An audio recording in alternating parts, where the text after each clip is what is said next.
चांद के पास इसरो ने अचानक दिखा दिया तकनीकी तिलिस्म। न नासा को हो रहा यकीन, न ही चीन कर पा रहा है भरोसा।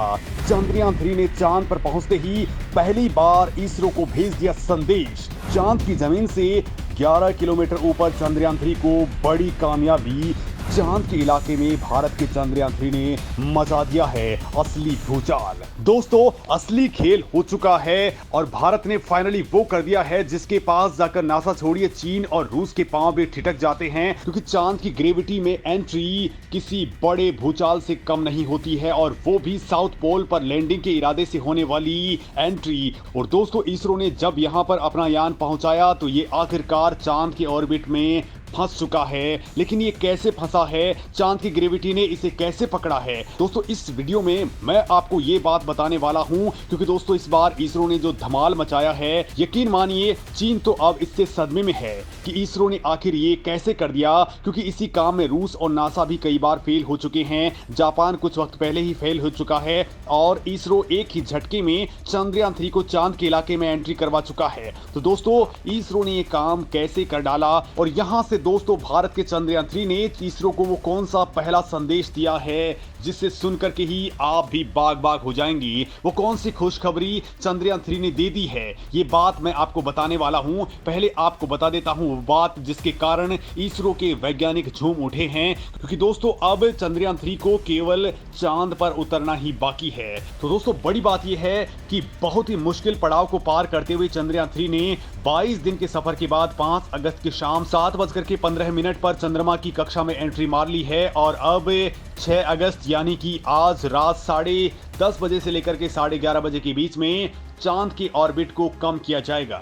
लैंडिंग से पहले चंद्रयान अब 4 बार अपने ऑर्बिट को बदलने वाला है। दोस्तों, ये टास्क बहुत टफ है, क्योंकि यहां पर अगर छोटी सी भी चूक हो जाती है तो फिर चंद्रयान-3 धरती के खिंचाव में आ सकता था, या फिर अगर ज्यादा आगे चला जाता तो चंद्रमा की ग्रेविटी इसे क्रैश करवा देती। लेकिन दोस्तों, इसरो ने यहां वो तकनीक यूज की है जिसने दुनिया के होश उड़ा दिए हैं। और दोस्तों, ये बात आपको रोमांचित किए बगैर नहीं रहेगी, क्योंकि दोस्तों खुद चंद्रयान-3 के ऑन बोर्ड कंप्यूटर यानी कि उस रोबोट ने जिसे इसरो के वैज्ञानिकों ने बनाया है, उसने पहली बार आपके लिए और इसरो के वैज्ञानिकों के लिए बड़ा संदेश दे दिया है। संदेश क्या है वो बता देता हूं दोस्तों। ये संदेश है, मोक्स आई स्ट्रैक, मैं चंद्रयान-3 हूं, मुझे चंद्रमा का गुरुत्वाकर्षण महसूस हो रहा है। दोस्तों, यही वो संदेश है जो चंद्रयान-3 ने खुद इसरो टेलीमेट्री ट्रैकिंग और कमांड नेटवर्क यानी कि IS ट्रैक के मिशन ऑपरेशंस कॉम्प्लेक्स यानी मॉक्स में बैठे इसरो वैज्ञानिकों को दिया है। मतलब दोस्तों, जैसे ही चंद्रयान-3 ने चांद की कक्षा में एंट्री मारी, तुरंत ही उसने अपने आप ये मैसेज भेज दिया है। दोस्तों, आप अंदाजा लगा लीजिए कि हमारा चंद्रयान-3 किस लेवल की आर्टिफिशियल इंटेलिजेंस से लैस है। ये अपनी हर गतिविधि का संदेश तुरंत ही इसरो वैज्ञानिकों को दे रहा है। और दोस्तों, इस पर इसरो चीफ एस सोमनाथ ने कहा है कि हम बहुत खुश हैं। अब 6 अगस्त को एक और प्रोसेस स्टार्ट होने वाली है, जब स्पेसक्राफ्ट को चांद की सतह के करीब 100 किलोमीटर के दायरे तक लाने के लिए 5 अलग अलग तरह की प्रोसेस स्टार्ट हो जाएंगी। लेकिन दोस्तों, इससे पहले जब 22 दिन के सफर के बाद ये चांद के करीब पहुंचा, तो बिल्कुल पिन पॉइंट एक्यूरेसी वाले कैलकुलेशंस के साथ में यान की स्पीड को 37,200 किलोमीटर प्रति घंटे से 3600 किलोमीटर प्रति घंटे पर लाया गया। दोस्तों, ये बहुत कम स्पीड थी और इसे बहुत कम मिनटों के अंदर किया गया, ताकि इस स्पीड में ये चंद्रमा की ग्रेविटी में कैप्चर हो सके।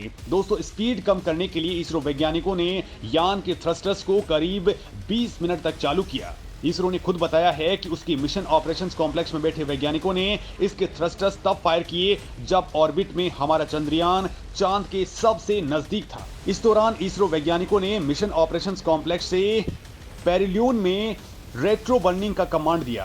पेरिलियन का दोस्तों मतलब होता है वो पॉइंट जहां पर चांद की कक्षा में हमारा चंद्रयान चंद्रमा के सबसे करीब होता है, और इसी टाइमिंग में यान के थ्रस्टर्स को अपोजिट डायरेक्शन में फायर करने का कमांड दिया गया, यानी कि रेट्रो बर्निंग कमांड दिया गया। दोस्तों, धरती की ऑर्बिट में ये कमांड सीधे डायरेक्शन में दिया जा रहा था, जिससे कि यान इसकी स्पीड बढ़ रही थी। लेकिन चांद पर ठीक इसका उल्टा हुआ, वहां यान की स्पीड धीमी करने के लिए अपोजिट डायरेक्शन में थ्रस्टर्स फायर किए गए, और चांद के ऑर्बिट को पकड़ने के लिए चंद्रयान-3 की गति को करीब 3600 किलोमीटर प्रति घंटे के आसपास किया गया।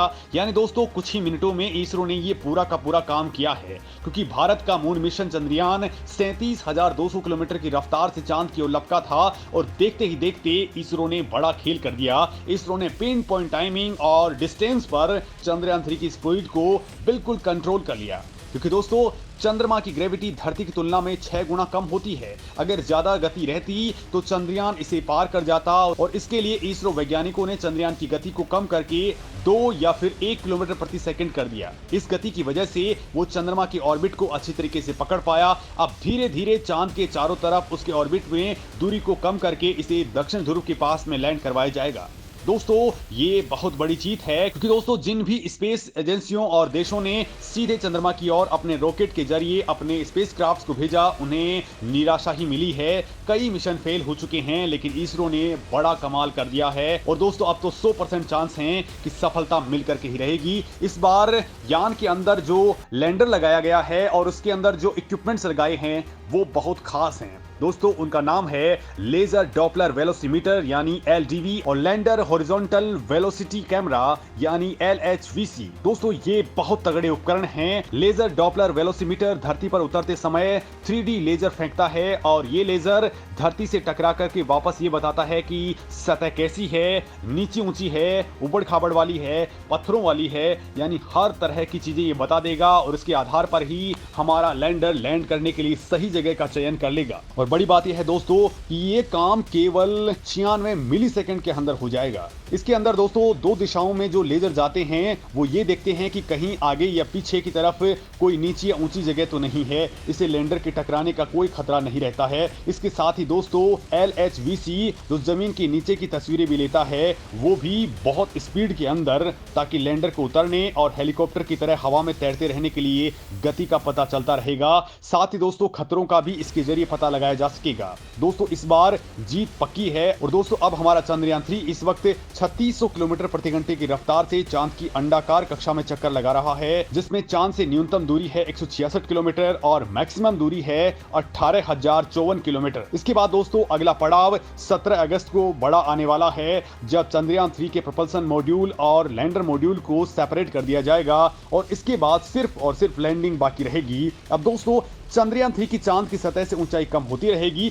फिलहाल तो हमारा यान अंडाकार ऑर्बिट में ही चक्कर लगा रहा है, और अब आज रात 10:30 बजे से लेकर के 11:30 बजे के बीच में एक और बड़ा धमाका होने वाला है, जब ये चंद्रमा का चक्कर लगाते हुए अपना ऑर्बिट चेंज कर लेगा। इसके बाद दोस्तों 9 अगस्त को दोपहर 1:45 बजे के आसपास तीसरे मैनवर में 4 से 5,000 किलोमीटर की हाइट के ऊपर बड़ा काम होगा। इसके बाद में 15 अगस्त को दोपहर 12 बजे के आसपास में चौथा मैनवर होगा, और इसकी दूरी को 1000 किलोमीटर कर दिया जाएगा, यानी कि सतह से 1000 किलोमीटर। और इसके बाद में दोस्तों 16 अगस्त की सुबह को ही बड़ा काम होने वाला है, तब 5वां ऑर्बिट मैनवर होगा, जिसमें इसकी हाइट को 100 किलोमीटर ऊपर गोलाकार ऑर्बिट में ले आया जाएगा। और उसके बाद में 17 अगस्त की टाइमिंग होगी, तब बड़ा कमाल होने वाला है, क्योंकि उस दिन प्रोपल्सन मॉड्यूल और लैंडर मॉड्यूल सेपरेट हो जाएंगे। और इसके बाद में 18 और 20 अगस्त को डी ऑर्बिटिंग होगी, यानी चांद की ऑर्बिट की दूरी को कम कर दिया जाएगा। मतलब कि लैंडर मॉड्यूल को 100 किलोमीटर बाई 30 किलोमीटर की ऑर्बिट में ले जाया जाएगा।